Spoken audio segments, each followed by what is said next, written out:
పేతురు రెండవ పత్రిక 3వ అధ్యాయం 8వ వచనం నుండి 12వ వచనం వరకు చదువుకుందాం. నేను చదువుతాను, మీ బైబిల్స్లో గమనించండి. రెండవ పేతురు పత్రిక 3వ అధ్యాయం 8 నుంచి 12 వరకు. ప్రియులారా, ఒక సంగతి మరిచిపోకుడి. ఏమనగా, ప్రభు దృష్టికి ఒక దినము 1000 సంవత్సరముల వలెను, 1000 సంవత్సరములు ఒక దినము వలెను ఉన్నవి. కొందరు ఆలస్యమని ఎంచుకున్నట్లు ప్రభువు తన వాగ్దానమును గూర్చి ఆలస్యము చేయువాడు కాడు గాని, ఎవడునూ నశింపవలెనని ఇచ్ఛింపక అందరూ మారు మనసు పొందవలెనని కోరుచు మీ ఎడల దీర్ఘశాంతము గలవాడై ఉన్నాడు. అయితే ప్రభు దినము దొంగ వచ్చినట్లు వచ్చును. ఆ దినమున ఆకాశములు మహాధ్వనితో గతించిపోవును, పంచభూతములు మిక్కటమైన వేండ్రముతో లయమైపోవును, భూమియు దాని మీదనున్న కృత్యములను కాలిపోవును. 11, 12 వచనాలు కలిసి చదువుదాం. ఇవన్నీ ఇట్లు లయమైపోవునవి గనుక ఆకాశములు రవులుకొని లయమైపోవునట్టు, పంచభూతములు మహావేండ్రముతో కరిగిపోవునట్టు దేవుని దినపు రాకడ కొరకు కనిపెట్టుచు దానిని ఆశతో అపేక్షించుచు మీరు పరిశుద్ధమైన ప్రవర్తనతోనూ భక్తితోనూ ఎంతో జాగ్రత్త గలవారై ఉండవలెను. చదవబడిన లేఖనాన్ని దేవుడు మన వినికిడిలో దీవించునుగాక. ప్రియులారా, మనం సంబంధాల అంశంలో ఇప్పటి వరకు కొన్ని మాటలు, తలంపులు మనం వింటూ వచ్చాం. ఈ ఉదయకాలం నేను మీ ముందు వేయాలనుకున్న తలంపు ఏంటంటే, ప్రభు రాకడతో మన సంబంధం, our relation with the day of our lord. ప్రభు రాకడ దినంతో మన సంబంధం. ఆయన రాకడ త్వరలో రాబోతుంది. ప్రకటనల్లో విన్నాం, పరిస్థితులు చూస్తూ ఉన్నాం. ప్రతి మనిషికి తన జీవితంలో అనేకమైన ప్రాముఖ్యమైన దినాలు ఉంటాయి. వాటిల్లో ఒక 4 ప్రాముఖ్యమైన దినాల గురించి చెప్తాను. మొదటిది జన్మదినం, రెండోది మరణదినం, మూడోది రక్షణ దినం, నాలుగవది రాకడ దినం. జన్మదినం. ఆ జన్మదినం ఏం డిసైడ్ చేస్తుందంటే, నువ్వు లోకంలోకి రాలిపోవాలా, లోకంలోనికి రావాలా, తల్లి గర్భంలోనే రాలిపోవాలా అని డిసైడ్ చేస్తుంది. ఎందుకంటే తండ్రి నుంచి సుమారు 5 కోట్ల శుక్రకణాలు బయటకు వస్తాయి, తల్లి యొక్క ఒక్క అండంతో పోటీ పడటానికి. వాటిల్లో సుమారు 4,99,999,990 అవి రాలిపోతాయి. ఒక 10 చాలాసేపు పోరాడతాయి. వాటిల్లో 9 కూడా రాలిపోతాయి. ఒక్కటి మిగులుతుంది అన్ని కోట్లలో. ఆ ఒక్కటి తల్లితో ఉన్న అండంతో కలిసి నువ్వు నేను బయటకు వచ్చాం. అదే జన్మదినం. అంటే జన్మదినం ఏం డిసైడ్ చేసిందంటే, నువ్వు రాలిపోవాలా, లోకంలోకి రావాలా అని. అది నీకు తెలియకుండానే జరిగింది. అది మొదటిది. రెండోది మరణదినం. ఏం డిసైడ్ చేస్తుందంటే, నువ్వు సమాజంలో బతకాలా, సమాధిలోకి వెళ్ళాలా అనేది డిసైడ్ చేస్తుంది. ఇప్పుడు మనం బ్రతికే ఉన్నాం. పోయిన సంవత్సరం సురేష్ ఈ టైంకి బతుకున్నాడు. వచ్చే సంవత్సరానికి మనలో ఎంతమంది ఉంటారో తెలియదు. చచ్చిపోయిన రోజు డిసైడ్ అవుతుంది, నువ్వు సమాజంలో ఉండాలా, సమాధిలోకి వెళ్ళాలా. అది కూడా నీ చేతిలో లేదు. మూడవది రక్షణ దినం. నీవు రక్షణ పొందినప్పుడు రెండింటి మధ్య ఒక తీర్మానం జరుగుతుంది. అదేంటంటే, నీవు పరలోకానికి వెళ్ళాలా, నరకానికి వెళ్ళాలా, అది నువ్వు డిసైడ్ చేసుకునేది, దేవుడు డిసైడ్ చేసేది కాదు.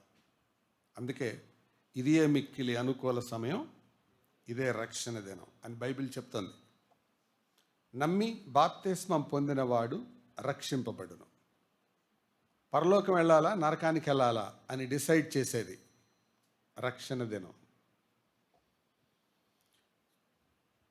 చివరిగా రాకడ దినం. నీవు ప్రభుతో ఉండాలా, అపవాదికి వాని దూతలకు సిద్ధపరచబడిన నిత్యాగ్నిగుండంలో ఉండాలా అని డిసైడ్ చేసేది ఆయన రాకడ దినం. ఈ 4 దినాల మధ్య మనిషి బతుకుతున్నాడు. చాలా దినాలు ఉన్నాయి, పోట్లాట వచ్చినప్పుడు అంటుంటారు ఆ దినం చెయ్యా అని. ఆ దినం వేరు, ఈ దినం వేరు.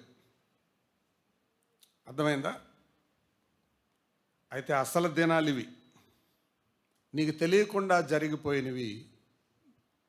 జన్మదినం జరిగిపోయింది, తెలియకుండా మరణదినం కూడా జరుగుద్ది. అందుకే భక్తుడైన ఇస్సాకు ఆదికాండంలో ఆ మాట అన్నాడు, నా మరణదినం ఎప్పుడో నాకు తెలియదు. I don't know my day of death. తెలీదు, మనకు తెలీదు. అయితే కొంతమంది బలవంతంగా అనుకొని చచ్చిపోతారు. ఆత్మహత్య తప్పు, మూర్ఖత్వంతో తప్పు. చావును వాళ్ళే ముందుకు తెచ్చుకుంటారు. దేవుడు నియమించిన చావు కంటే ముందే చచ్చిపోతారు. అందుకే జ్ఞాని అయిన సొలొమోను అన్నాడు, నీ కాలానికి ముందుగా ఎందుకు చచ్చిపోతావు? దేవుడు ఆల్రెడీ నీకు కొంత నియమించాడు, అప్పటి వరకు బతుకు, ఎంజాయ్ లైఫ్, దేవుని యందు భయభక్తులు కలిగి జీవించు. ఎందుకు ముందు చచ్చిపోతావు? దురలవాట్లు, దేవునికి విరోధంగా బతికి అధికంగా దుర్మార్గ పనులు చేయబాకు అని బైబిల్ చెప్తుంది. కాబట్టి ఆ దినాల్లో మనం బ్రతుకుతున్నాం. జాగ్రత్త. కొన్ని పర్యాయాలు మన ప్రమేయంతో మరణాన్ని ముందు తెచ్చుకోవచ్చు, కొన్ని పర్యాయాలు దాన్ని వెనక్కి పంపించుకోవచ్చు. అన్ని పర్యాయాలు కాదు, కొంచెం. ఈ 2 పక్కన పెడితే రక్షణ దినం చాలా ప్రాముఖ్యం. నువ్వు చచ్చిపోవాలి, నువ్వు పరలోకం వెళ్ళాలా, నరకం వెళ్ళాలా అని డిసైడ్ చేసేది. రాకడ దినం ప్రభుతో ఉండాలా, సాతాన్తో ఉండాలా డిసైడ్ చేసేది. అది నీ రక్షణ దినంపై ఆధారపడి ఉంటుంది. ప్రభు రాకడ దినంతో దినం విషయంలో మనుషులు ఒక 3 రకాల సంబంధాన్ని కలిగి ఉంటారు. మొదటి రకం ఏంటంటే, ఇందాక మనం చదివాం, పేతురు రాసిన 2వ పత్రిక 3వ అధ్యాయం 9వ వచనం. కొందరు ఆలస్యమని ఎంచుకొనున్నట్లు, అంటే ఆయన రాకడ విషయంలో ఆలస్యం అవుతుంది అని ఎంచుకునేవాళ్ళు, అందుకని వాళ్ళు అలక్ష్యంగా ఉండేవాళ్ళు, వాళ్ళు కేర్లెస్ పీపుల్. 2వ రకం 3:3 చూడండి. 3:3 అధ్యాయం 3వ వచనం. అంచె దినములలో అపహాసకులు అపహసించుచూ వచ్చి, అంటే 2వ రకం ఇల్లు అపహాసకులు. 3వది 11, 12 వచనాల్లో ఆశతో అపేక్షించుచు. 3 మాటలు చెప్పండి. మొదటి మాట అలక్ష్యంగా ఉండేవాళ్ళు, అంటే కేర్లెస్. 2వది అపహాసకులు, మాకర్స్. 3వది అపేక్షించేవారు, డిజైరర్స్. ఏదో కోవకు చెందుతావు నువ్వు. Either you be a careless person or you be a mocking person or you be a desiring person. ఎవరివో నువ్వే తెలుసుకో. నీవు అనుకున్నా అనుకోకపోయినా, ఇష్టం ఉన్నా ఇష్టం లేకపోయినా ఆయన వచ్చేది ఖాయం. అసలు నీ ప్రమేయమే లేదు అందుట్లో. ఆల్రెడీ టైం టేబుల్ డిసైడ్ అయిపోయింది. దేవుడు తన వాగ్దానాన్ని గురించి ఆలస్యం చేసేవాడు కాడు. అటు భూలోకంలో బతికే వాళ్ళు, ఆడైనా మగైనా, విద్యార్థులైనా విద్యావిహీనులైనా, భారతదేశీయులైనా అమెరికా దేశీయులైనా ఏ దేశస్తులైనా, చిన్నైనా పెద్దయినా, కుర్రవాళ్ళైనా ముసలివాళ్ళైనా ఎవరైనా ఆయన టైం టేబుల్ కింద బతకాల్సిందే. ఎందుకంటే కాలములు సమయములు తండ్రి తన స్వాధీనములో ఉంచుకున్నాడు అని యేసుప్రభువే చెప్పాడు. They are under his control. కాబట్టి ఆ కంట్రోల్లో మనం బతుకుతున్నాం. ఆ టైం టేబుల్కి తగ్గట్టు మన టైం టేబుల్ సెట్ చేసుకోవాలి. అది మెయిన్ టైం టేబుల్.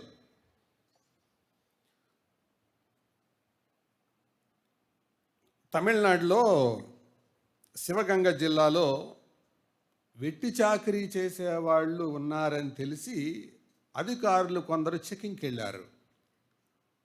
వెళ్ళి వెతుకుతా ఉంటే ఒక గొర్రెల కాపరి తగిలాడు.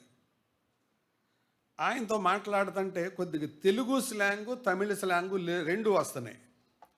ఏంట్రా అబ్బాయి నువ్వు ఎక్కడి నుంచి వచ్చావు అని అడిగితే చెప్పాడు, సార్ మాది విజయనగరం జిల్లా పార్వతీపురం అన్నాడు. అరే మరి ఇక్కడికి ఎట్లా వచ్చావు, ఇక్కడ ఎలా సెటిల్ అయ్యావు అంటే, సార్ నేను మా వాళ్ళతో కలిసి 20 ఏళ్ల క్రితం విహారయాత్రకని బయలుదేరాం సార్. ట్రైను ఇక్కడ ఆగింది సార్, టీ తాగుదామని దిగాను సార్, ట్రైన్ వెళ్ళిపోయింది, ఎటెల్లాలో తెలీదు, అందుకని కథ చెప్పడంలా జరిగింది చెప్తున్నాను. అందుకని అటు ఇటు తిరుగుతూ ఉంటే ఒక ఆయన పట్టుకున్నాడు. ఎవరు అన్నం అడుగుతుంటే ఎవరు పెట్టట్లేదు. అందుకని నువ్వు ఇక్కడ గొర్రెలు ఉన్నాయి కాయమంటున్నారు, కాయటానికి వచ్చాను సార్, అక్కడే ఫిక్స్ అయిపోయాను. జీతమేమి ఇవ్వట్లేదు సార్, రోజుకింత తిండి పెడుతున్నారు. ఇదే వేశారు, అచ్చంగా ఈ వార్త వేశారు.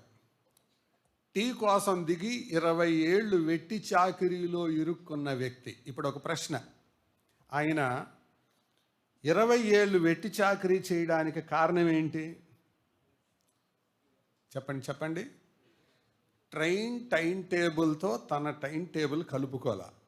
టీ తాగటం మంచిదా కాదా? మంచిదే, కానీ ట్రైన్ టైం టేబుల్కి లింక్ అయ్యలేడు. చదువుకోవడం మంచిదా కాదా? మంచిదే.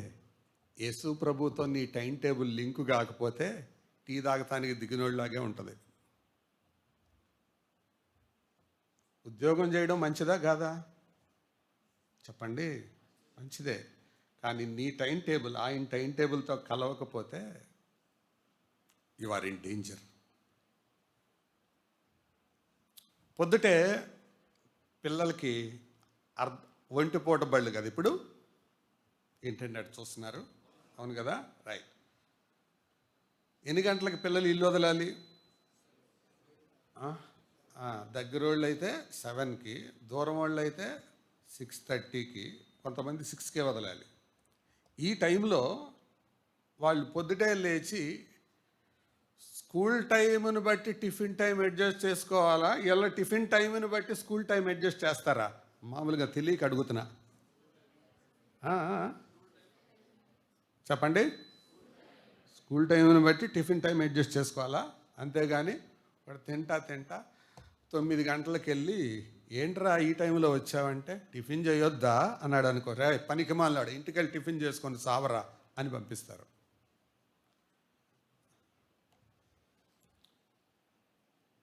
మెయిన్ టైం టేబుల్తో సబ్ టైం టేబుల్ని అలైన్ చేసుకోవాలి.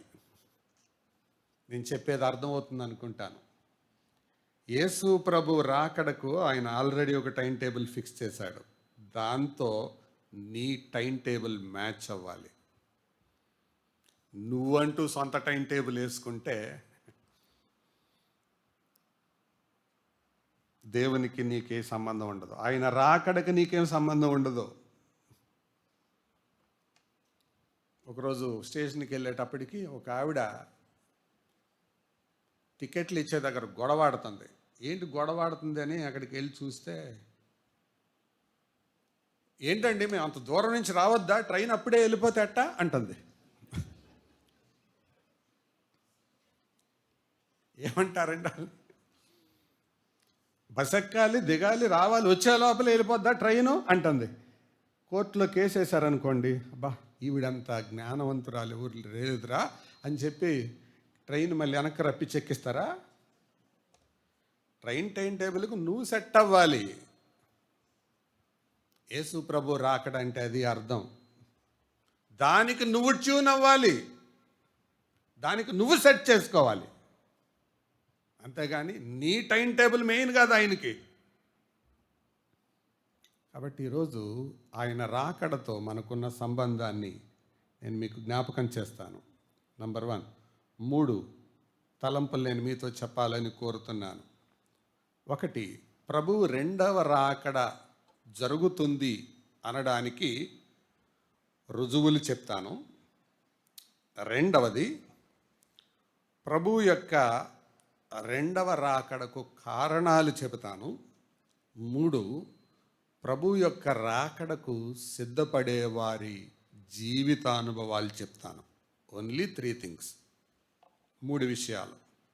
మొదటిది, ప్రభు రెండవ రాకడకు రుజువులు. ఆయన వస్తాడు అని అనడానికి ప్రూఫ్స్ ఏంటి, రుజువులేంటి?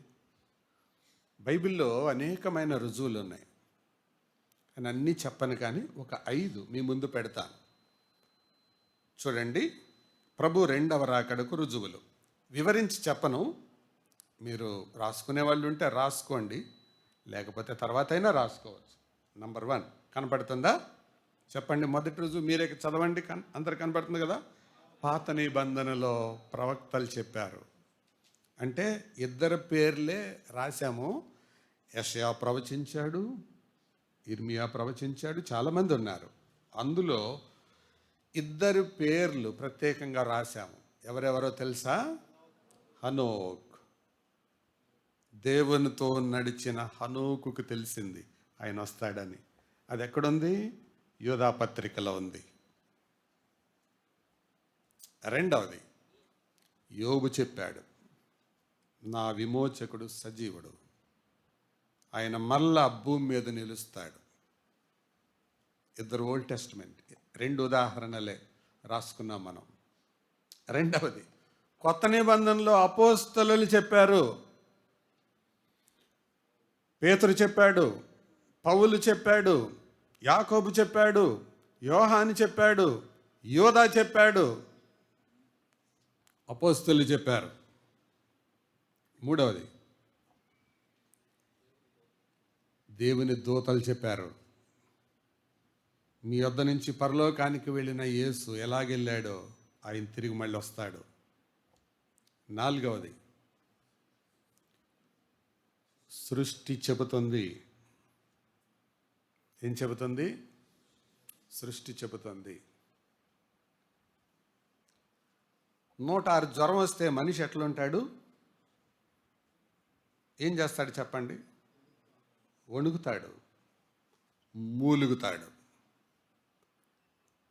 కిడ్నీలో రాయి ఉంటే మనిషి ఏం చేస్తాడు? మూలుగుతాడు. నొప్పి ఎక్కడన్నా తగిలితే మూలుగు అనేది సహజమైన చర్య, ప్రతిచర్య. For every pain there will be a grown. ప్రతి నొప్పికి ఒక మూలుగు ఉంటుంది. మనకి మూలిగలు తింటమే అలవాటు. మూలుగుంటుంది, మూలుగుతాడు మనిషి. మూలుగు మనిషికే కాదు, సృష్టికి కూడా ఉంది. మయన్మార్లో వచ్చిన భూకంపం ఏంటో తెలుసా? నొప్పితో మూలుగుతుంది భూమి.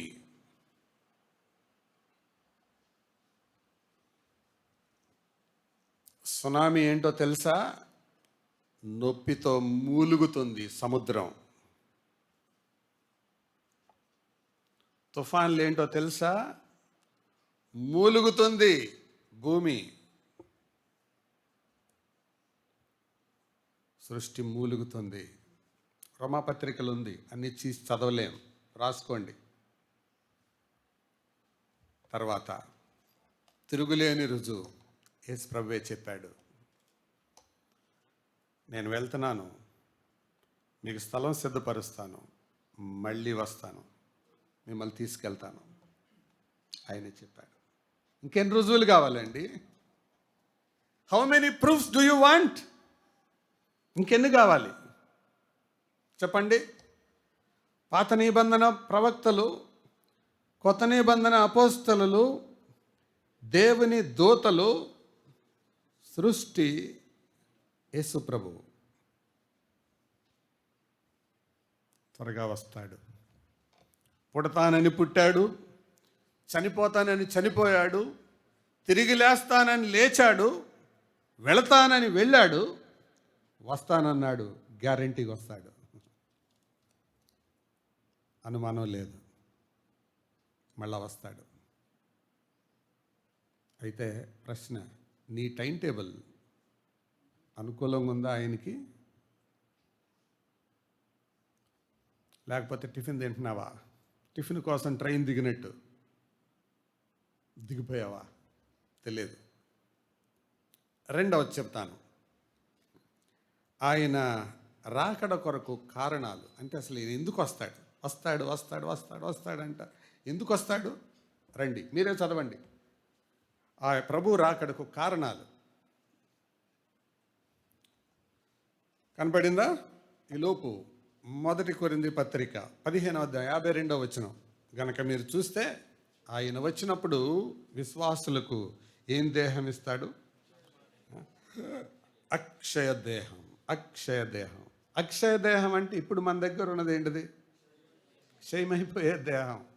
పొయ్యిలో పెట్టి చూడండి ఒకసారి, కాలిపోద్ది. ఎండలో తిరగండి రోజంతా, నీళ్లు దాక్కుండా, కొబ్బరి బొండం దాక్కుండా, వడదెబ్బ తగులుతుంది. బట్టలేమీ లేకుండా చలిలో పండుకోండి, జలుబు చేస్తుంది, దేహం క్షయమైపోద్ది. కాబట్టి విశ్వాసులకు అక్షయమైన దేహాన్ని ఇవ్వడానికి వస్తాడు. రెండవది ఏం కనబడుతుంది? విశ్వాసానికి ఫలం. ఆయన ఎందు విశ్వాసం ఉంచావు కదూ, దానికి ప్రతిఫలం ఇస్తాడు ఆయన. పేతురు రాశాడన్నమాట. నెక్స్ట్, విశ్వసించు వారి యందు ఆయన ప్రశంసింపబడుటకు. అంటే ఆయన చూసినప్పుడు, ఆయన నమ్మిన వాళ్ళందరూ ఆయన చూసి ఏం చేస్తారు? ప్రభువా వచ్చావా నాయన, ప్రభువా ఏంటి అసలు ఈ రాకడ, వావ్, ఈ రాకడ ఏంటి అద్భుతం, ఎక్సలెంట్, ప్రభువా నీకు స్తోత్రం. ఆ భక్తుడు రాసిందే పాట, ఆహా ఆ బూర ఎప్పుడు మ్రోగుతుందో, ఆహా నా ఆశ ఎప్పుడు తీరుతుందో, తండ్రి నా కన్నీటిని తుడుచునెప్పుడో, ఆశతో వేచియుండే నా హృదయం, ప్రియా యేసు రాజును నే చూచిన చాలు, మహిమాలో నేనాయనతో నుంటే చాలు. ఏమిస్తాడు? ప్రభువా ఏంటి అసలు ఇది, బిత్తరపోతున్నాను, ఈ రాజ్యం, ఈ మహిమ, ఇదంతా ఏంటి ప్రభువా, ఇది థ్రిల్లింగ్. అమెరికా వెళ్ళిన దానికంటే, ఆస్ట్రేలియా వెళ్ళిన దానికంటే ప్రభువుతో ఉండడం, ప్రభువా ఏంటి నా. అందుకే ఒకసారి వాక్యం చెప్పేటప్పుడు అన్నాడు, పరలోకం వెళ్ళిన తర్వాత అంట మనందరికీ నోళ్ళు తెరిచేలా చూడటమేంట. ఎందుకని? కంటి చూపే కానీ నోటి మాట ఉండదు. తాజ్మహల్ చూసిన వాళ్ళే అక్కడ ఆగి ఇలా చూస్తుంటారు. ఏది?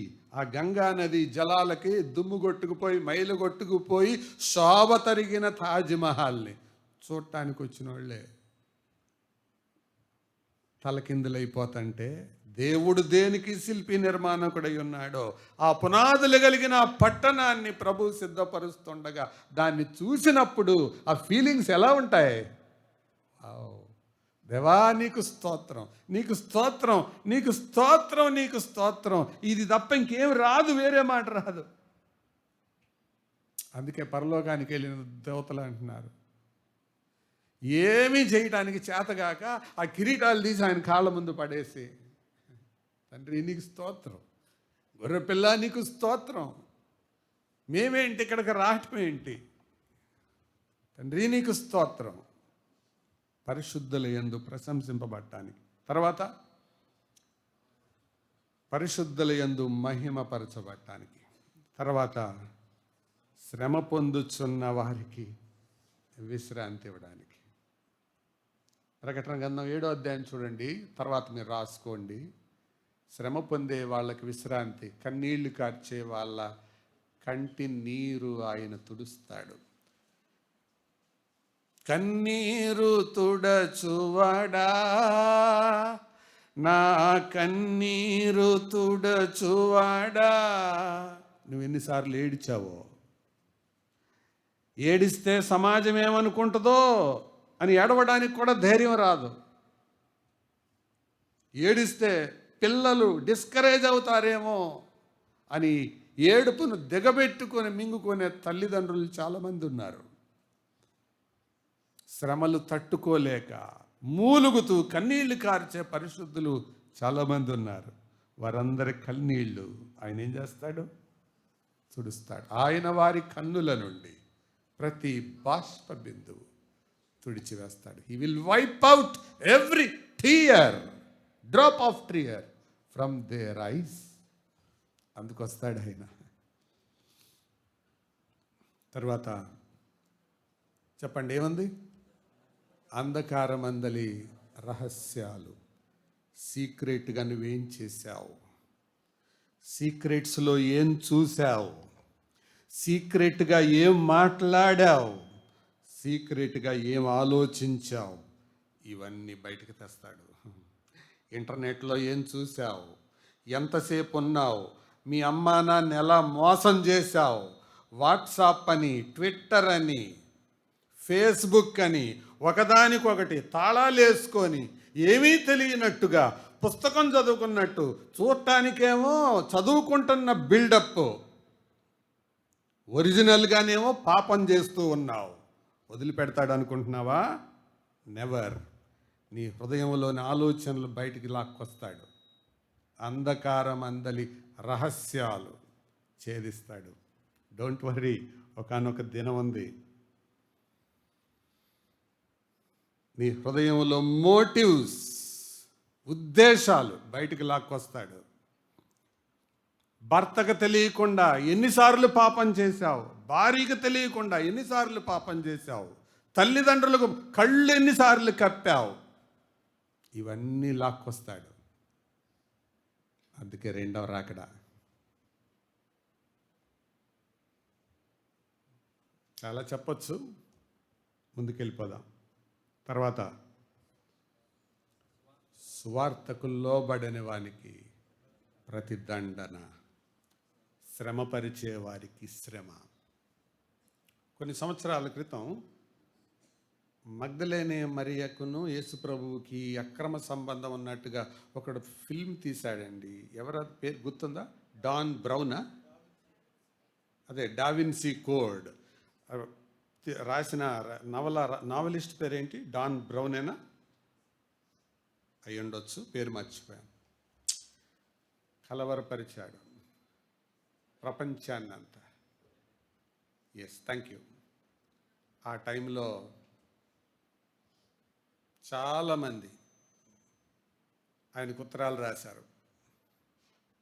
అప్పయ్య, నువ్వు చేస్తున్న తప్పు, దట్ ఈజ్ రాంగ్, నువ్వు కంప్లీట్గా అపార్థం చేసుకున్నావు.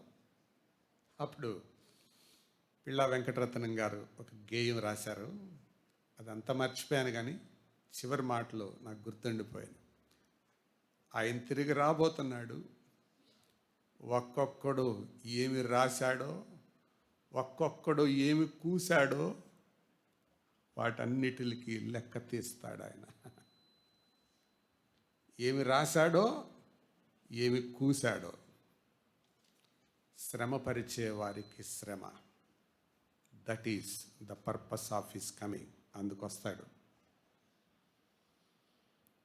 మీ అమ్మా నాన్న రక్షణ పొందిన వాళ్ళని ఏమి చెయ్యరని ఏం చేసినా మాట్లాడరని అనుకుంటున్నావా? జాగ్రత్త, తాట తీస్తాడు. అమ్మా నాన్న శ్రమపరిచే వాళ్ళు ఉన్నారు, జాగ్రత్త, తోలు తీసి డోలు కడతాడు. శ్రమపరిచే వారికి శ్రమ. సంఘ కాపరిని బాధ పెడతావా? జాగ్రత్త, ఆ దినాన నీకు కోత ఉంటుంది. పై అధికారులను ఎదిరిస్తావా? జాగ్రత్త, శ్రమపరిచే వారికి శ్రమ. That is the purpose of his coming. అందుకొస్తాడు ఆయన. 7 రాశాను నేను, చివరి తలంపు. ఆయన రాకడ కొరకు ఒకరు సిద్ధపడుతూ ఉంటే వారి జీవిత అనుభవాలు ఎలా ఉంటాయి? ఇది final point, my stressing point. ప్రభు రాకడ కొరకు ఒక వ్యక్తి సిద్ధపడుతున్నాడు అని అంటే వారి జీవిత అనుభవాలు ఎలా ఉంటాయి? ఒకడు సీరియస్గా పుస్తకం చదువుతున్నాడు అని అంటే అర్థం ఏంటి? వాళ్ళని చూడగానే మనం అడిగే ప్రశ్న ఏంటి? ఎగ్జామ్సా అంటాం. అవును సార్ అంటాడు. మీకు ఎలా తెలుసు? అదే, చుట్టుపక్కల ఏమి పట్టించుకోకుండా పుస్తకం చదువుతున్నావు కదా, ఎగ్జామ్సా? ఒకరు ప్రభు రాకడ కొరకు సిద్ధపడుతున్నారు అని అంటే ఎలాగా? ఈ ఎక్స్పీరియన్సెస్ కనపడతాయి. నంబర్ 1, మొదటిది వారి విశ్వాస జీవితం. చూద్దాం, బైబిల్ చూద్దాం రండి. హెబ్రీ పత్రిక 10వ అధ్యాయం 37వ వచనం. Hebrews 10:37.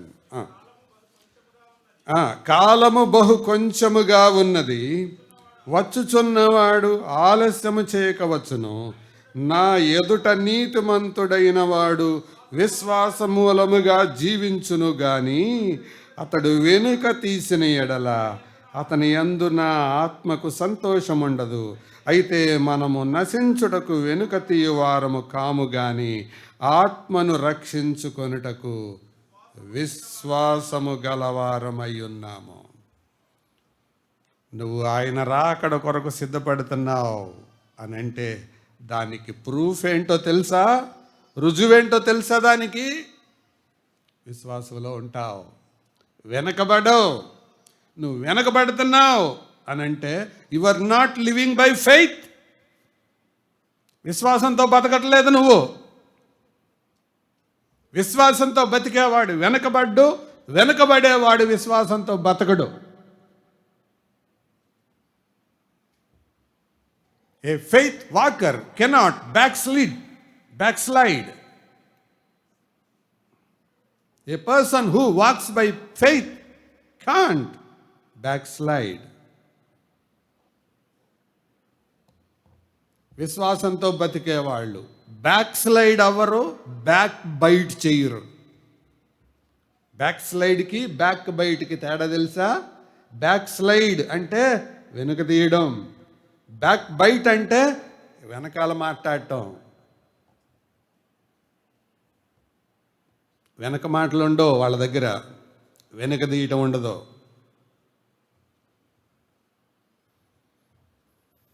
How is your faith? విశ్వాసం ఎలా ఉంది? బట్టలు బాగున్నాయి, ఉద్యోగం బాగుంది, హోదా బాగుంది,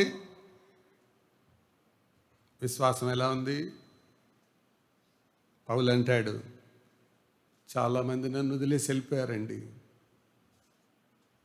చాలా పోగొట్టుకున్నానండి నేను, కానీ ధైర్యంగా చెప్పగలనండి, I have guarded my faith. విశ్వాసమును కాపాడుకుంటుంది. అది మొదటిది. నువ్వు ప్రభు రాకడ కొరకు సిద్ధపడుతున్నావు అని అంటే అర్థం తెలుసా? You God your faith.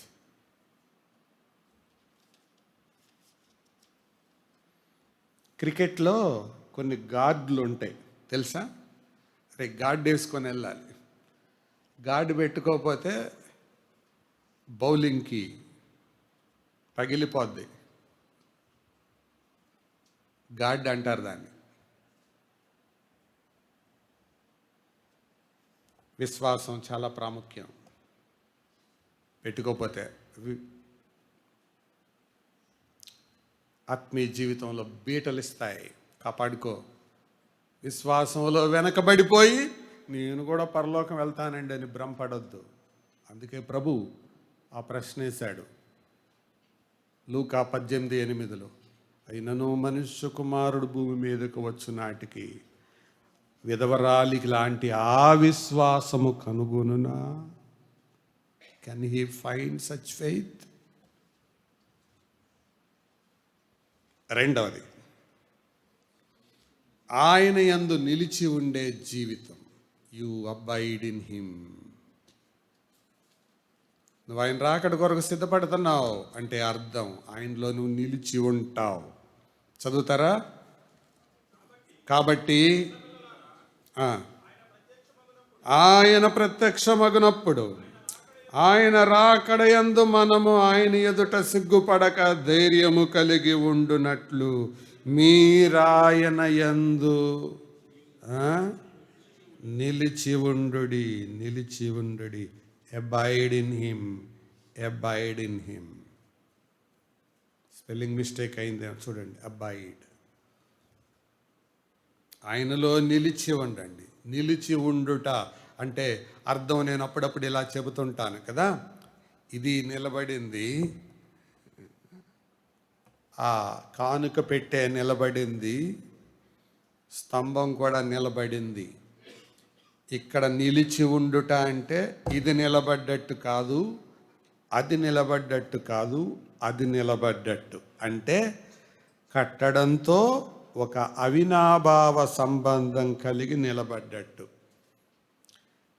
వేలు నా చేతిలో ఉన్నట్టు, నా చెయ్యి నా శరీరములో ఉన్నట్టు ఒక అవినాభావ సంబంధం.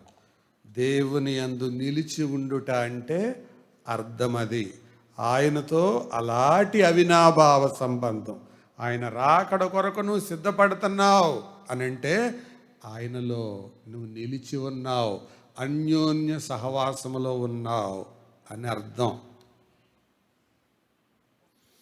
అంటి మొట్టని సహవాసంలో బతుకుతున్నావు అని అంటే నాకు తెలియదు. ఆయన రాకడ కొరకు సిద్ధపడే వాళ్ళల్లో ఉండేది. చిన్నపిల్లలారా, my little children, abide in him. ఆయన యందు నిలిచి ఉండుడి. చెప్పు, how much time do you spend daily in his presence? ఆయన సన్నిధిలో ఎంత సమయం గడుపుతున్నావు? ఆయనతో ఎంత అవినాభావ సంబంధంలో ఉన్నావు? నువ్వు ఫోన్ చూసేటప్పుడు పక్కనే ప్రభు ఉన్నట్టు, ప్రభువా చూడు ఈ సీన్ ఎంత బాగుందో అని చూపించగలవా? ప్రభువా చూడు ఈ ఇంటర్నెట్ ఎంత బాగుందో చూడు, నేను చూస్తున్నా, నువ్వు కూడా ఎంజాయ్ చేయి అని చూపించగలవా? అట్లాంటి అవినాభావ సంబంధం ఉందా? ఒక చిన్న పిల్లాడు ఫుట్బాల్ ఆడుకుంటూ పైకి తన్ని లార్డ్, డాడ్ అన్నాడు. లార్డ్ కాదు, dad look at that ball, how high it went. Ball తన్నాను చూడు ఎంత ఎత్తుకెళ్ళిందో అంటున్నాడు. నాన్న చచ్చిపోయాడు పాపం, ఎవరితో చెప్పుకుంటాడు? తండ్రితో అంత అవినాభావ సంబంధం. నిలిచి ఉండుట అంటే అర్థం అది. వాళ్ళు ఆయన రాకడ కొరకు సిద్ధపడేవాళ్ళు. మూడవది సహవాస జీవితం. హెబ్రీ పత్రిక 10:25 చూడండి. ఇంకొకరు చదవండి. Another one. హెబ్రీ 10:25. కొందరు మానుకొనుచున్నట్టు దానికి మానక ముందు నుంచి చదువుతావా అది? ఓకే. హెచ్చరించు, ఆ దినము సమీపించుట మీరు చూచిన కొలది. ఎలాగా? ఏ దినం? మన ఇంటి పోతే, మా ఇంటి వాళ్ళు చచ్చిపోతే పెట్టుకునే దినమా? అది కాదు, ఆ దినం కాదు. ఆయన రాకడ దినం సమీపించే కొద్దీ నువ్వేం మానకూడదు? అక్కడున్న మాట చెప్పండి. సమాజముగా కూడుట మానకూడదు. సమాజముగా కూడటం మానకూడదు. నువ్వు రాకడ కొరకు సిద్ధపడుతున్నావు అంటే అర్థం ఏంటో తెలుసా? సమాజ కూటాలకు, సంఘ కూటాలకు ప్రాధాన్యత ఇస్తావు అంతే. ఆల్టర్నేటివ్ లేదు. బైబిల్ చెప్పేది చెప్తున్నాను నేను. నువ్వు ఇవ్వటం లేదంటే దానికి నా దగ్గర ఆన్సర్ ఏముంటుంది? వాక్యం చెప్తుంది అది. నీ టైం టేబుల్ దాంతో మ్యాచ్ చేసుకోవాలి. నాకు కుదరట్లేదంటే దానికి నా దగ్గర ఆన్సర్ లేదు. బైబిల్ ఇది చెప్తుంది, నా బైబిల్ చెప్తుంది, నీ బైబిల్ కూడా చెప్తుంది. నీ దారి నీది, నీ టైం టేబుల్ నీదంటే దానికి నేను ఆన్సర్ చెప్పలేను. నీ టైం టేబుల్ ఆయన టైం టేబుల్తో మ్యాచ్ అవ్వాలి అంతే. చచ్చినట్టు మ్యాచ్ అవ్వాలి నువ్వు ఆయన ఎదుర్కోవాలంటే. సమాజముగా కూడటం మానద్దు. అందుకే ఈ కూడికలను ఏమంటారు? నియామక కూడికలు, ఐచ్ఛిక కూడికలు కాదు. These are not optional meetings, these are conditional meetings. సంఘ కార్యక్రమాలంటే తమాషాకి, కాలక్షేపానికి, పనిపాట్లు లేనోళ్ళు పెట్టుకునే కాదవి. నువ్వు ఆయన రాకడ కొరకు సిద్ధపడుతున్నావంటే కూడికలు ఎక్కువ చెయ్యాలి. ఉన్న కూడికలకే దిక్కు లేదంటే ఉట్టికి ఎగరలేనమ్మ స్వర్గానికి ఎగిరిందంట. నువ్వు ఆయన రాకడ కొరకు సిద్ధపడుతున్నావని ఎవడు నమ్ముతాడండి? బైబిల్ లెక్క ఇది. నీ లెక్కలోకి రావు. ఏదో ఆదివారం వచ్చి చుక్క ముక్క పొంది అమ్మయ్య ఈ వారానికి అయిపోయిందిరా బాబు అనుకొని వెళ్ళటం కాదు. ఆ దినం సమీపించే కొద్ది ఎక్కువ చేయాలి. Intensify the gatherings. కూడికలు ఎక్కువ చేసుకోండి. విచారం, కూడికలు తీసివేతలు అవుతున్నాయి. అందుకే రాజారావు గారు చెప్తుంటారు, ఊళ్ళో లేకపోతే, మంచంలో నుండి లేవలేకపోతే, ఈ రెండిటి తప్పించి ఒక విశ్వాసి ఎప్పుడు నియామక కూటాలకు మానకూడదు. నువ్వు ఆయన రాకడ కొరకు సిద్ధపడుతున్నావంటే give priority to the fellowship of church. సంఘ సహవాసానికి ప్రాముఖ్యత. అందుకే పాడాను ఇందాక పాట, సంఘపు సహవాసం సరిపోయినదెప్పుడు. ఎప్పుడు సరిపోతుంది అది? ఆదివారం వెళ్ళానండి, బుధవారం వెళ్ళానండి, సరిపోయిందండి అని అనుకోవడానికి లేదు. అందుకే రాశారు ఎంఏపీ గారు ఆ పాట.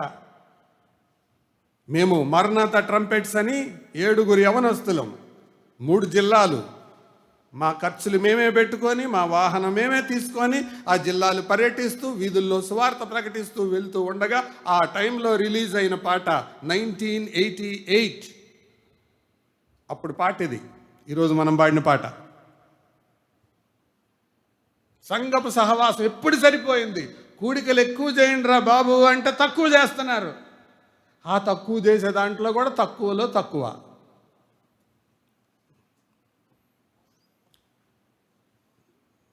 మీ కొడుకు రేపొద్దున నీట్ పరీక్ష రాస్తూ, రేపు నీట్ పరీక్ష అనుకోండి, లేదా వచ్చే వారం నీట్ పరీక్ష అనుకోండి, ఆడు పబ్జీ గేమ్ ఆడుతున్నాడు. ఆడుకో బిడ్డ, బాగా ఆడుకో, బాగా ఆడుకో, అదొకటి చాలా, ఇంకో వేరే గేమ్ కూడా డౌన్లోడ్ చేసేవనా అంటారా? రేయ్ పనికి మాలినోడ, నీ మీద ఎంత పెట్టుబడి పెట్టానురా, నేను ఎన్ని డబ్బులు పెట్టానురా. తిడతారా? తిట్టరా? యేసు ప్రభు రాకడ వస్తుంటే ఆయన ఎప్పుడు వస్తాడో మాకు ఎందుకండి, మా టైం టేబుల్ మాది అంటే టీ తాగటానికి దిగామన్నమాట.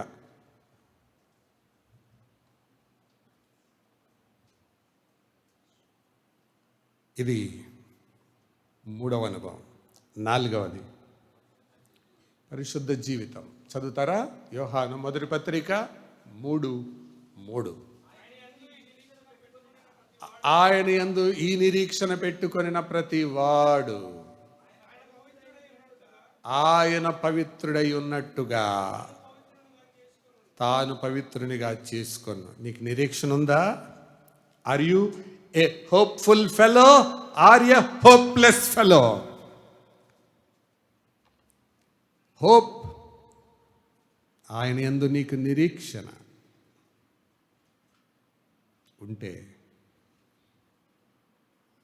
పవిత్రంగా బతుకుతావు, పరిశుద్ధంగా బతుకుతావు. ఆయన పరిశుద్ధుడై ఉన్నట్టు, ఆయన ఎంత పరిశుద్ధంగా ఉన్నాడో అంత పరిశుద్ధంగా బ్రతుకుతావు. మన దేవుడు పరిశుద్ధుడు. ఆయన మనకిచ్చిన వాక్యం పరిశుద్ధమైనది. ఆయన మనలను పిలిచిన పిలుపు పరిశుద్ధమైనది. మనకు పెట్టిన పేరు పరిశుద్ధులు. మనం బతకవలసిన ఆజ్ఞ పరిశుద్ధులై ఉండుడి.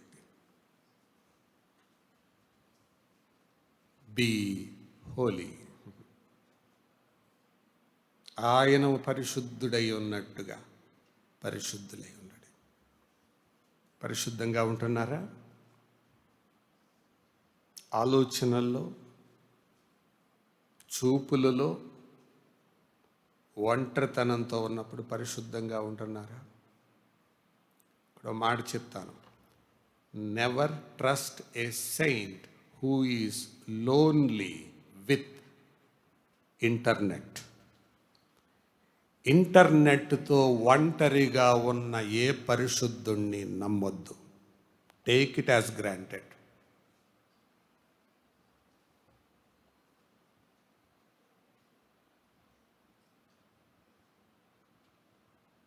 ఎందుకో తెలుసా? అవసరమైన దానికోసమే కూర్చుంటావు నువ్వు, కానీ కూర్చున్న తర్వాత అన్నీ అనవసరమైన దానికి వెళ్తూ ఉంటావు. జరుగుతుంది అది, ఆ శోధన వస్తుంది. మీకే కాదు, నాకు కూడా వస్తుంది. అందుకనే ఇంటర్నెట్ ఆన్ చేసేటప్పుడు తప్పకుండా నీ పక్కన ఒకరిని పెట్టుకో. అప్పుడు నువ్వు నమ్మదగిన వ్యక్తివి. జాన్ కురియన్ గారు పరిశుద్ధత గురించి చెప్పేటప్పుడు ఒక మాట అన్నాడు. I decided not to open TV or internet without either my daughter or my wife sits by my side. పరిశుద్ధత కాపాడుకోవాలనుకుంటే నీ పక్కన ఒకరిని కూర్చోబెట్టుకో. మమ్మీ, ఈరోజు నేను ఇంటర్నెట్లోకి వెళ్తున్నాను, కొంచెం నా పక్కన కూర్చోవా అను. అంతేగాని ఫోన్ రాగానే పక్కకి వెళ్తాం, దుప్పటి కప్పుకొని ఫోన్ చూస్తుంటాం. పరిశుద్ధుడైన దేవుని అట్టి అనుభవాలతో ఎదుర్కోగలవా? ఇంపాసిబుల్. మోసపోవద్దు. Don't be deceived.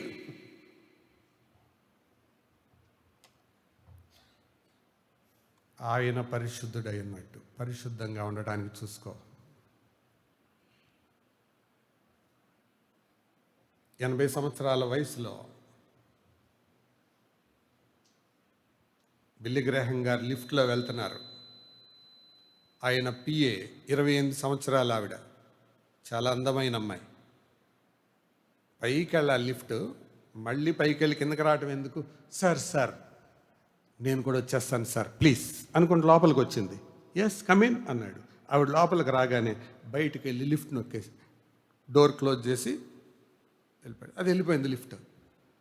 వెళ్ళిపోయిన తర్వాత ఆయన మళ్ళీ వేరే లిఫ్ట్లోంచి ఆఫీస్కి వచ్చాడు. ఈవిడికి ఆలోచన, ముందు ఆయన లిఫ్ట్లో వెళ్ళాడు కదా, ఎందుకు మళ్ళీ నన్ను ఆయన బయటకు వచ్చేసాడు అని అంటే తెలుసుకోవాలని ఉంది. ఆయన ఆఫీస్లో కూర్చొని ఉంటే లోపలికి వస్తుంది ఆవిడ. సార్ మే ఐ కమిన్ అంది. Yes come in. Open the door completely and come inside. తలుపు పూర్తిగా తెరిచిరా. సార్ మీకు 80 సంవత్సరాలు, నాకు 28 సంవత్సరాలు. ఎందుకు సార్ మీరు ఈ వయసులో నేను లోపలికి రాగానే నాతో పాటు లిఫ్ట్లోకి వెళ్ళటానికి ఎంత ఇబ్బంది పడ్డారు అంటే ఆయన అన్నాడు, it is not the question of age, it is the question of covenant. ఇది వయసుతో నిమిత్తం కాదు, ఇది నిబంధనతో నిమిత్తం.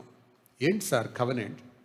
పెళ్లి రోజు నా భార్యతో చెప్పాను, తన చేతిలో చెయ్యేసి, నీవు లేకుండా, నీకు తెలియకుండా మరొక స్త్రీతో కానీ మరొక వ్యక్తితో కానీ నేను మాట్లాడను, కలిసి ప్రయాణం చేయను.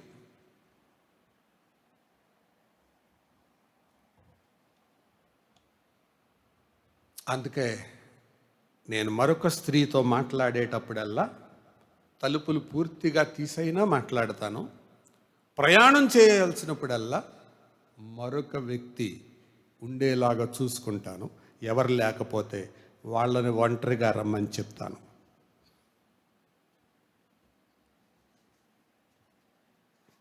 ఆయన రాకడ కొరకు ఒకరు సిద్ధపడుతున్నాడంటే అర్థం ఆయన పవిత్రుడై ఉన్నట్టు. పవిత్రంగా ఉండడానికి చూసుకుంటాడు. లైఫ్ ఆఫ్ ప్యూరిటీ, పరిశుద్ధ జీవితం. చెప్పండి, ఉందా? వారు సిద్ధపడేవాళ్ళు.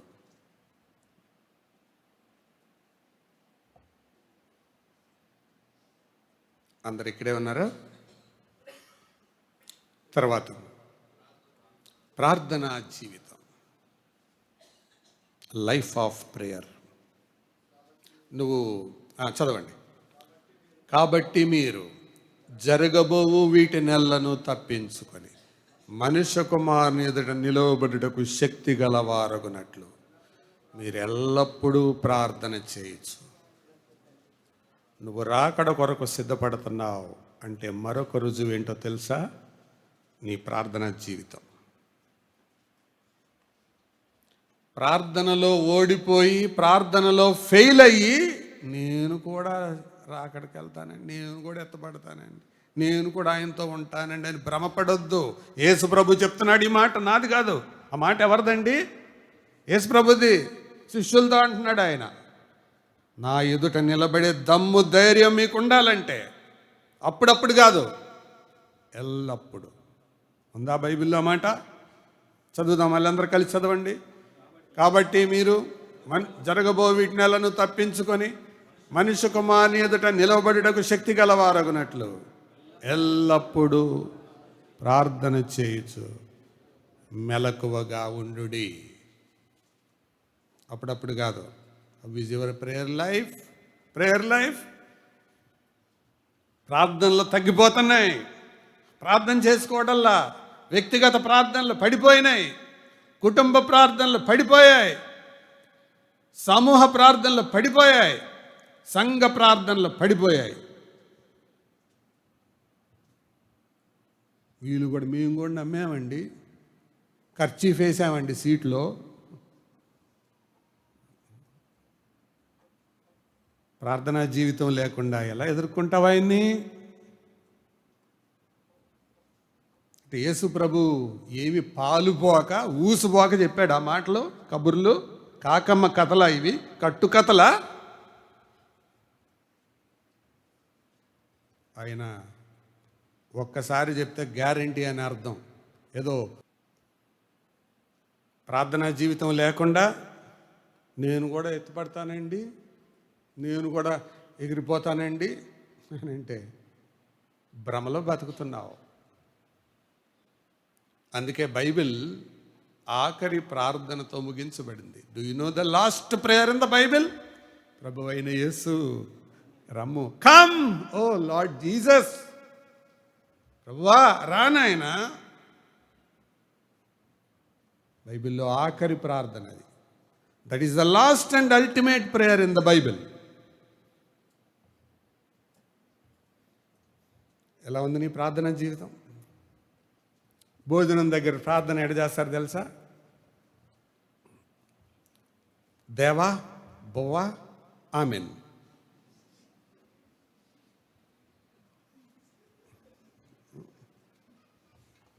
ఇంకొక ఆయన ఇంత పొడుగు కూడా ఎందుకురా అని, దేవా నీకు స్తోత్రం, నా గాత్రం అని మింగి పడేశాడంట.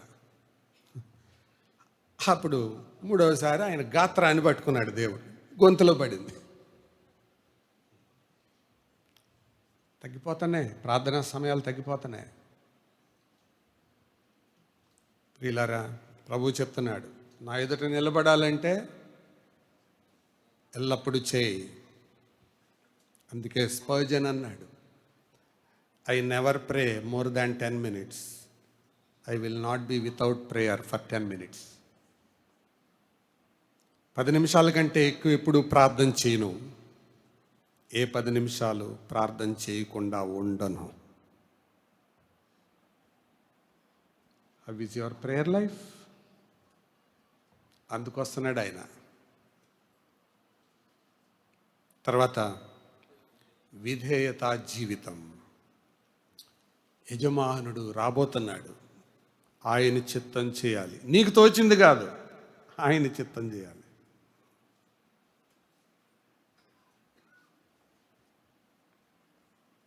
టీచర్ వస్తున్నాడు, హోంవర్క్ చేయకుండా బొమ్మలు వేస్తున్నాడు. ఒకడు బెత్తం తీసుకొని వీపు విమానం మోత మోగేలా కొట్టి, ఏంటండి అట్టు కొడతారు, రాస్తున్నానా లేదా అంటున్నాడు వాడు. అరే నిన్ను చేయమంది హోంవర్క్ రా, నువ్వు బొమ్మలు వేస్తావేంట్రా?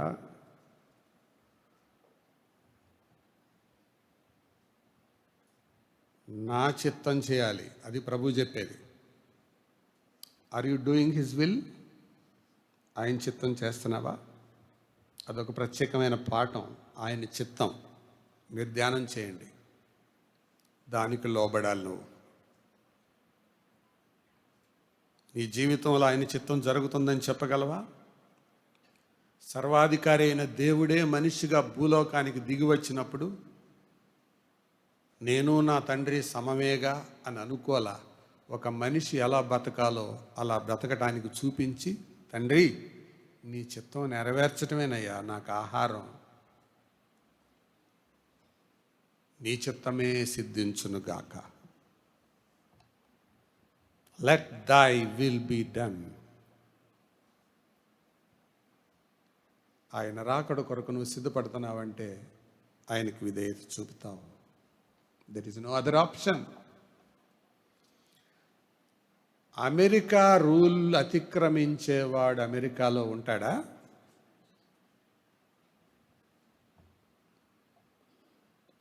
యేసు ప్రభు రూల్ అతిక్రమించేవాడు యేసు ప్రభు రాజ్యంలో ఉంటాడా?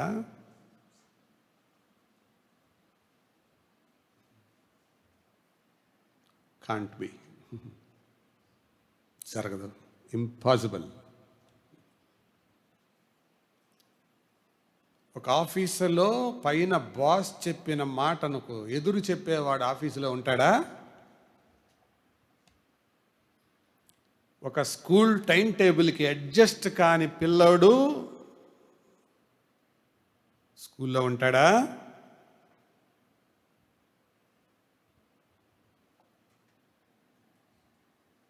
దేవుని చిత్తము జరిగించని వాడు దేవునితో ఉంటాడా?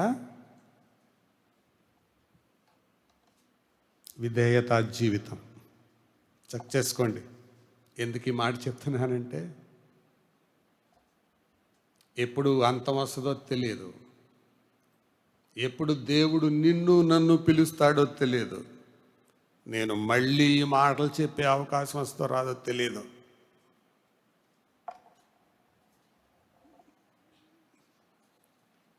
నమ్మి ఆయన టైం టేబుల్కి తగ్గట్టు సెట్ చేసుకుంటే అక్కడ సెట్ అవుతావు, లేకపోతే అన్ఫిట్ అవుతావు. చివరి మాట, సిద్ధపాటు జీవితం, లైఫ్ ఆఫ్ రెడీనెస్. సిద్ధపడతావు.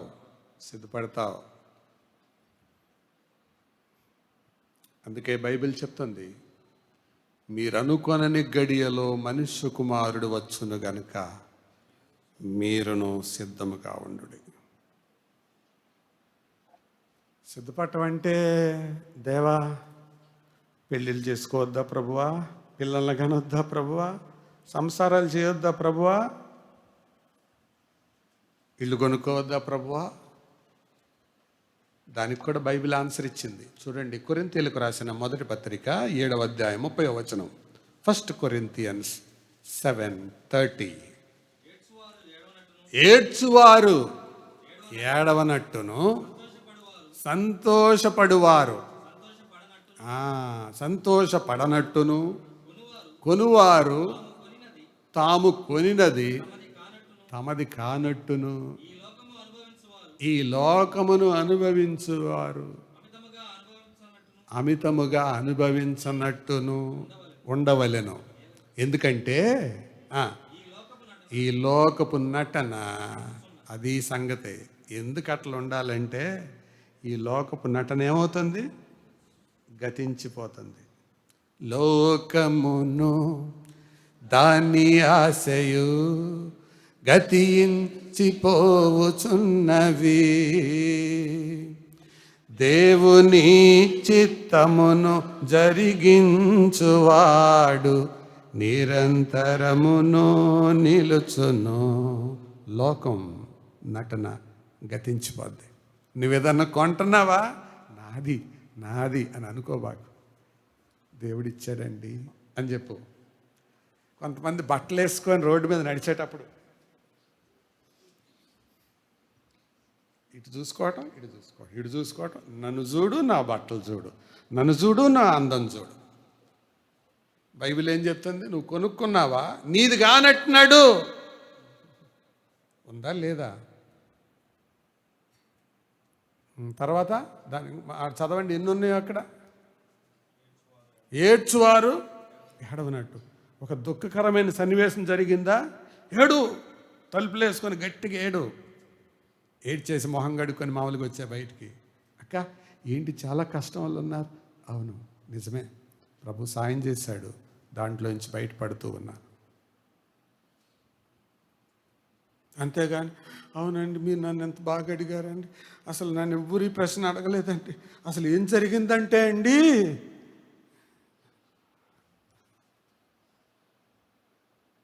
ఏడ్చువారు ఏడవనట్టు.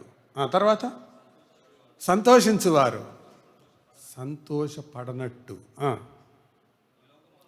ఈ లోకం అనుభవించువారు ఉండవలెను. ఇంకో మాట కూడా ఉంటుంది, కొనువారు తాము కొనినది అది కానట్టు. ఎంత బాగుందండి. తర్వాత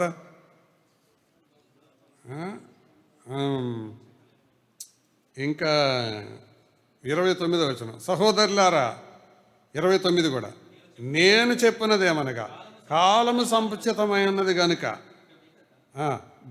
ఇక మీదట భార్యలు కలిగిన వారు భార్యలు వదిలేయాలని లేదు అక్కడ,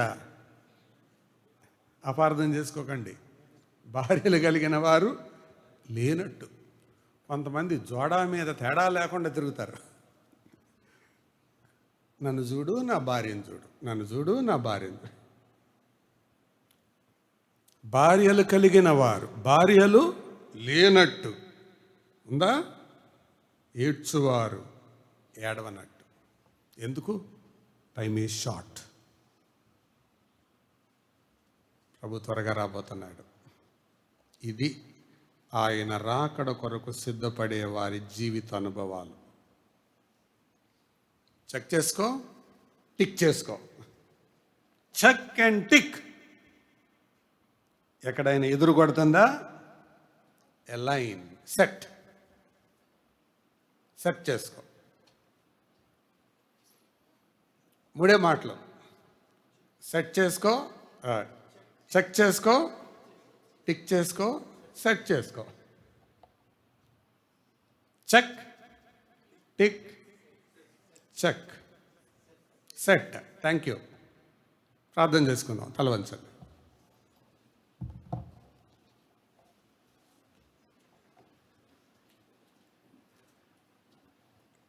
ప్రార్థన చేసుకుందాం.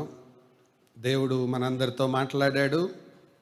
గుర్తుపెట్టుకుందాం, ప్రైమరీ థాట్, ఇది మన టైం టేబుల్ కాదు. దేవుడు వేసిన టైం టేబుల్కి నువ్వు సెట్ చేసుకోవాలి.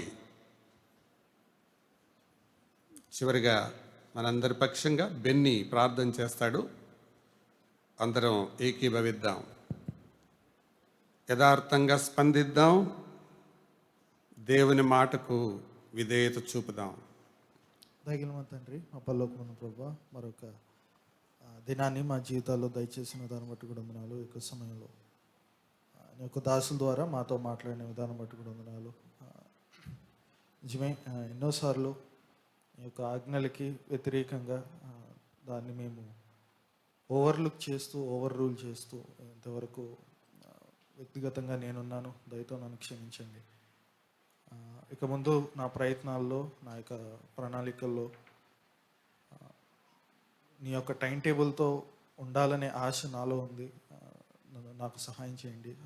ఆ మార్గంలో ఎలా వెళ్ళాలో జ్ఞానాన్ని దయచేయండి ఆయన. ఉంటాము అని మాట ఇవ్వలేము, కానీ ఉండాలి అనే ఆశ అయితే మాలో ఉంది నాయన. ఆశని నీవు ఆశీర్వదిస్తారని నమ్ముతూ ఆ ఆలోచనలో అయితే ఎవరైతే ఉన్నామో ప్రతి ఒక్కరిని మీ చేతులకి మమ్మల్ని మేము అప్పగించుకుంటున్నాం తండ్రి. అట్లానే కాకుండా ఇచ్చిన వాక్యాన్ని బట్టి కూడా వందనాలు. మమ్మల్ని ప్రేమించి మీరు వాక్యాన్ని ఇచ్చారు, దాన్ని బట్టి కూడా వందనాలు చెల్లిస్తూ అట్ ది సేమ్ టైం సంతోషంతో వాక్యాన్ని బట్టి స్తుతిస్తున్నాము. అట్లనే భయంతో అంగీకరిస్తున్నాము.